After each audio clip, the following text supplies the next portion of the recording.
Des entreprises chinoises font fortune avec le Covid. Des protestations jaillissent contre le traître Xi Jinping. Et Elon Musk résout tous les problèmes entre la Chine et Taïwan. Cela et plus encore dans les titres de l'actualité chinoise de cette semaine.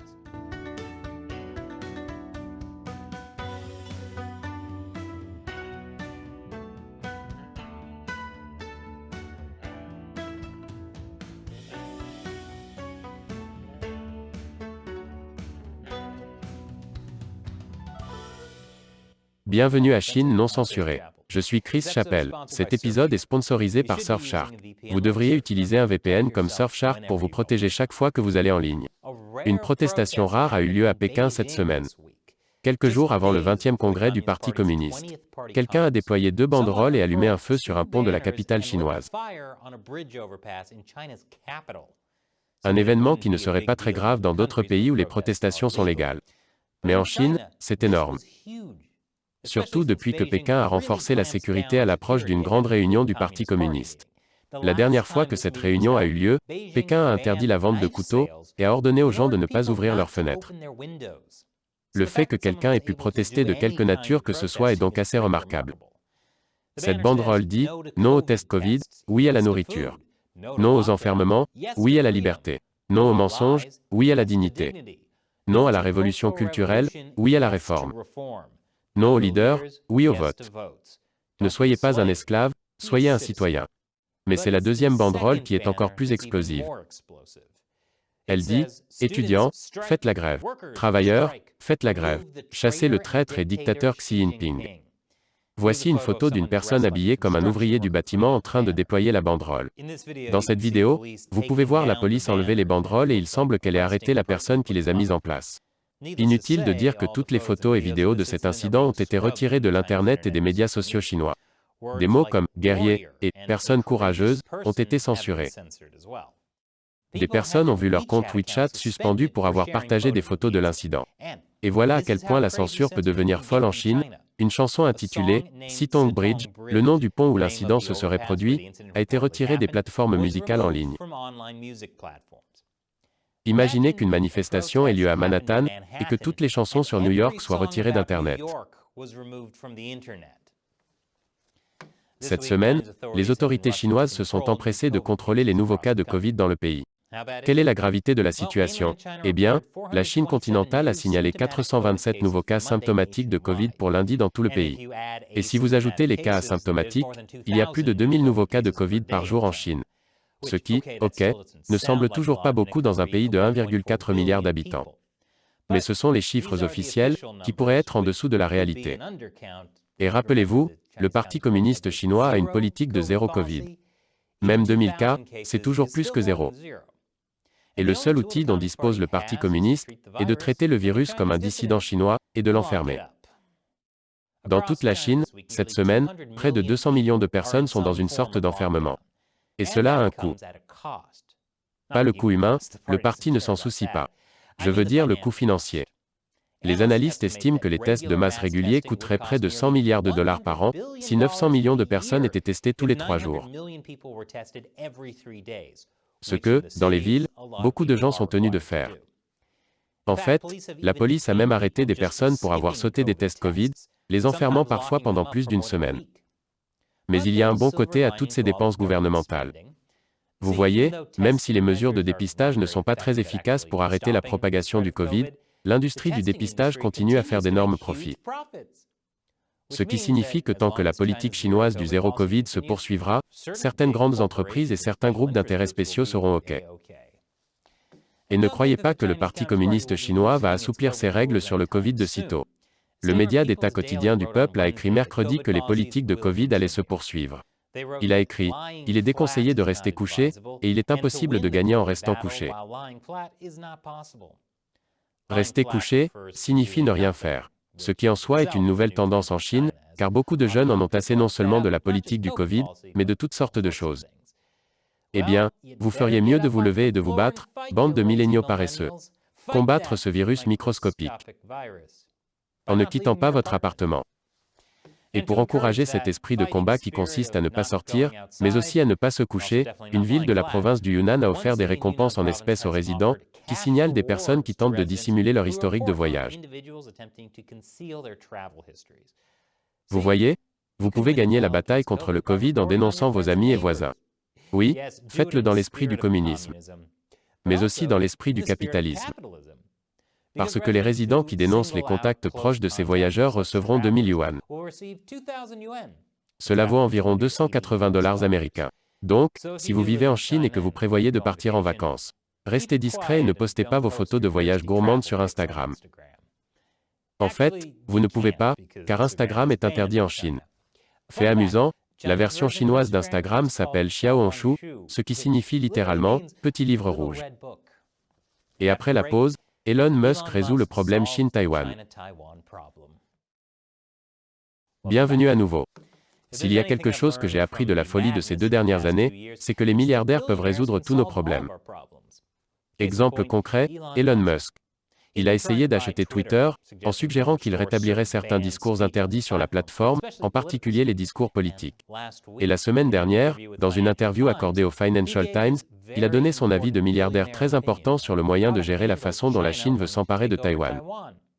Il a déclaré « Ma recommandation serait de trouver une zone administrative spéciale pour Taïwan qui soit raisonnablement acceptable, qui ne fasse probablement pas le bonheur de tous. » Et il est possible, et je pense qu'il est probable, en fait, qu'il puisse avoir un arrangement qui soit plus léger que celui de Hong Kong.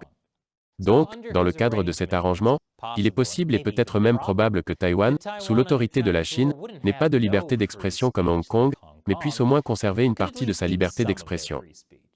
Tant que les Taïwanais se comportent bien. Et tant que leur liberté d'expression ne devient pas politique. Et je suis sûr que le Parti communiste chinois tiendra ses promesses. Il suffit de demander à Hong Kong. Bien sûr, les commentaires d'Elon Musk ont rendu beaucoup de gens malheureux. Comme tout le monde à Taïwan. Mais mon média d'État préféré, le Global Times, était heureux. Ils ont écrit un article entier sur le sujet, et ont cité un porte-parole du ministère chinois des Affaires étrangères faisant l'éloge d'Elon Musk. Nous espérons et sommes heureux de voir que, de plus en plus de gens comprennent et soutiennent la réunification pacifique, et, un pays, 2 systèmes. C'est une bonne nouvelle pour Elon Musk, du moins sur le plan financier. N'oubliez pas que sa société Tesla est fortement investie en Chine. Je suis sûr que ce n'est qu'une coïncidence si Tesla a battu un record de vente en Chine, au moment même où Pékin faisait l'éloge de la proposition d'Elon Musk concernant Taïwan. Quoi qu'il en soit, Tesla a injecté des tonnes d'argent en Chine. L'année dernière, il a été rapporté que Tesla allait investir plus de 100 millions de dollars, rien que pour agrandir son usine de Shanghai. Et pour couronner le tout, Tesla compte sur les entreprises chinoises à l'étranger pour acquérir les éléments de terres rares, dont Tesla a besoin pour ses énormes batteries de voitures. Ce cobalt ne va pas s'extraire tout seul. Retournez au travail, les enfants. Alors disons qu'Elon Musk achète Twitter. Et que les autorités chinoises menacent Tesla si Twitter ne promet pas, par exemple, de censurer les dissidents ou de révéler l'endroit d'où ils tweetent. Que pensez-vous qu'il se passerait? Évidemment, Elon Musk mettrait ses milliards de dollars en danger et défendrait la liberté d'expression. Car c'est ce que font les milliardaires, ils disent la vérité au pouvoir. Et après la pause, vous pouvez apprendre beaucoup de la police chinoise. Bon retour. Malgré la guerre de la Russie en Ukraine, Xi Jinping et Vladimir Poutine restent les meilleurs amis du monde. Et maintenant, selon un groupe d'experts formé par l'Institut Hudson, la Chine et la Russie étendent discrètement leur partenariat dans l'Arctique. Voici ce que cela signifie. La Chine veut contrôler les voies maritimes de l'Arctique. Comme vous pouvez le voir sur cette carte, où le pôle Nord est au centre, ces routes polaires sont un moyen beaucoup plus rapide de transporter des conteneurs de la Chine vers la côte est des États-Unis et vers l'Europe occidentale. Mais le partenariat avec la Russie ne se limite pas au transport maritime. La Chine est en train d'installer discrètement une plus grande présence dans l'Arctique, par le biais d'un vaste partenariat avec la Russie dans des domaines, allant des ports et aérodromes à usage multiple à l'extraction d'énergie.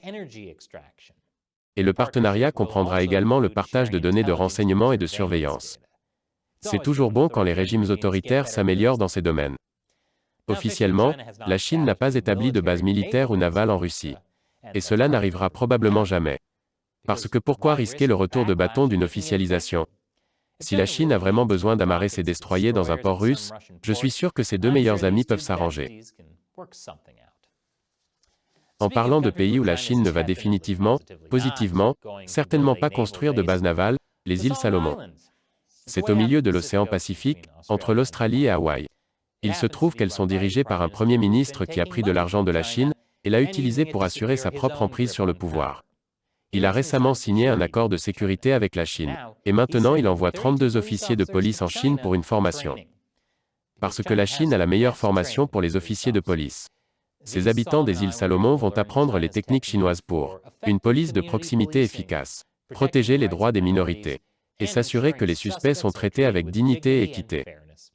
La Banque mondiale a déclaré cette semaine que la Chine avait besoin de 17 000 milliards de dollars d'investissement pour atteindre ses objectifs climatiques. La Banque mondiale est une institution mondiale géante qui accorde des prêts et des subventions aux pays en développement. Son objectif est de trouver la meilleure façon de financer des projets importants.